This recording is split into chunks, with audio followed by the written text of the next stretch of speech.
Nëse gjuajtja me vezë dhe goditja e sakos dhe pantolonave të kryeministrit nga vezët që i hedh një deputete është çmimi që unë duhet ta paguaj në mënyrë që ata të ulen dhe të bisedojmë bashkë e të dialogojmë, jam i lumtur ta paguaj këtë çmim. Për mua të gjitha çështjet janë të dorës së dytë ose të tretë krahasuar me marrëveshjen që na duhet.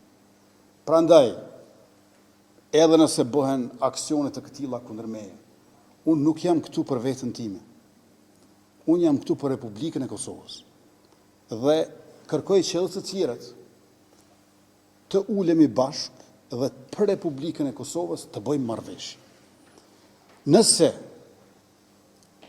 gjuajtja me vezë dhe goditja e sakos dhe pantolonave të kryeministrit nga vezët që i hedh një deputete është çmimi që unë duhet ta paguaj në mënyrë që ata të ulen dhe të bisedojmë bashkë e të dialogojmë, jam i lumtur ta paguaj këtë çmim. Vetëm le të vinë takim, vetëm le të ulemi, le të bashkëbisedojmë. Unë nuk ankohem që ata hedhin vezë, unë ankohem që ata s'duan të takohen.